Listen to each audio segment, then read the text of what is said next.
Hey guys, today we'll be evaluating the double integral from 0 to 1, x squared to 1, square root of y, sine y, dy dx. So the first thing I notice is that the inside integral corresponds with the y variable. So the inside bounds will be y equals x squared, y equals 1.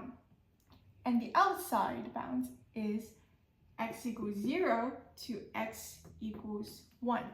That's the outside, and that's the inside, and that corresponds to it. And the second thing I notice is this function right here, square root of y sine y. And we have to evaluate the integral with the respect to y. And I don't know about you, but this looks like a pretty difficult integral to do, right? And I was wondering if there is a way to make it easier. And it turns out there is a way. If we swap the order of integration, dx goes on the inside and dy goes on the outside, this would be a pretty easy integral to do.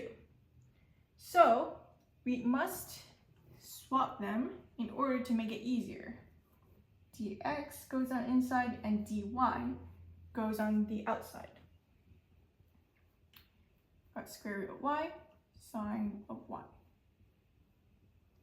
Well, okay, if we swap the order of integration, then how would the bounds be affected? Well, look at the bounds. X equals 0 to x equals 1. This is a constant, okay. But the second bound, y equals x squared, this is not a constant. This is a function. And we got y equals 1. And because we have this pesky little function right here, we can't just automatically swap it without changing anything.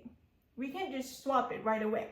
We must draw the picture in which to see where the bounds are. So we must draw a picture.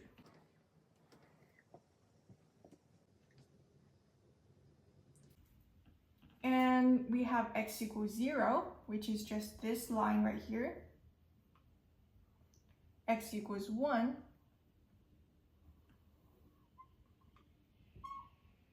Y equals 1, and y equals x squared.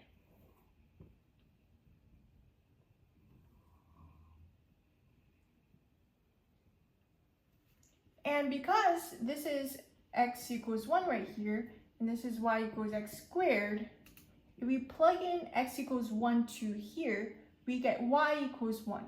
So we know that this intersection is 1, 1. Okay, so after drawing all these bounds, we know the region that we're interested in is this region right here. This is the region that we're interested in, okay? And this is very important. Now we can determine what the bounds are for these, okay?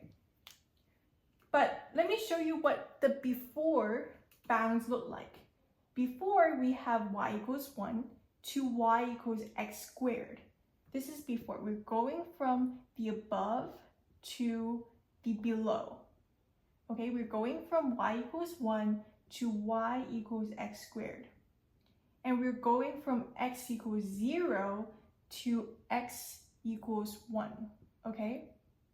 But now, since we swap the order of integration, we no longer draw a vertical line. We draw a horizontal line instead. Okay, so we draw a horizontal line from this to this. So we're going from the right, now moving to the left. Okay, so what is the rightmost thing here? We have this right here. But we have to solve it in terms of x.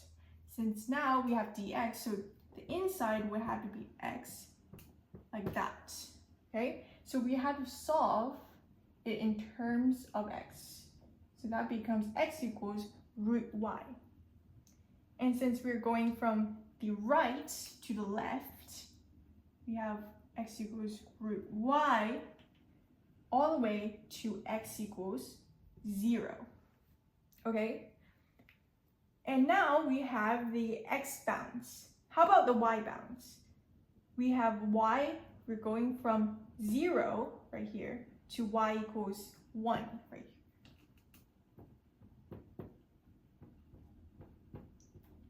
Okay, so now we have officially swapped the order of integration. And now we can evaluate the actual integral, which is right here. So take a moment to look at this and we'll start evaluating the integral.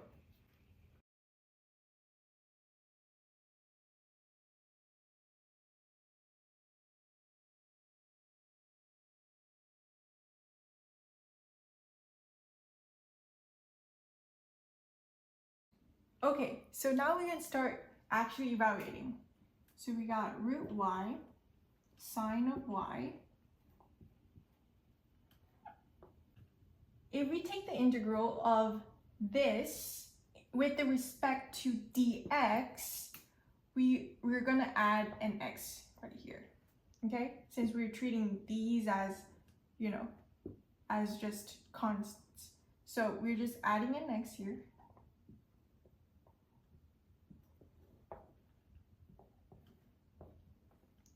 And we're evaluating from x equals root y and x equals to 0. So we have to plug these values in. We get root y, sine of y, minus root y, sine y, 0. So this term goes to 0 because it's multiplied by 0. And we have square root y times square root y, that's just y, sine y. And now we can integrate from y equals 0 to y equals 1 dy. Okay, so this is the integral we're evaluating. And we can do the integration by parts now. So we take the derivative on this side, the integral on this side, put y here and sine y here. If we take the derivative of y, that is just 1. Derivative of 1 is 0. Integral of sine y, that is negative cosine y. And the integral of negative cosine y, that is negative sine y. And we can draw integration by parts, the tabular method, like that. And we can see that this integral would equals to negative y cosine y plus sine y. And we have to evaluate from 0 to 1. And now let me just make some space. And then we plug in 1, which is into the y. We get cosine of 1 plus sine of 1 minus 0 times cosine y and sine of, 0 times cosine of 0 plus sine of 0. And this is just 0. And sine of 0, that is just 0. Okay, so we have the final answer, negative cosine 1 plus sine of 1. So this is the final answer. Okay, so the crucial point of this problem is to switch the order of integration correctly. That is the most crucial steps. And the evaluating part is just all of the stuff that you learned previously. So, all right, if you have any questions, please let me know in the comment section below, and I'll try my best to help you guys. All right, guys, thanks so much for watching, and see you guys next time. Bye!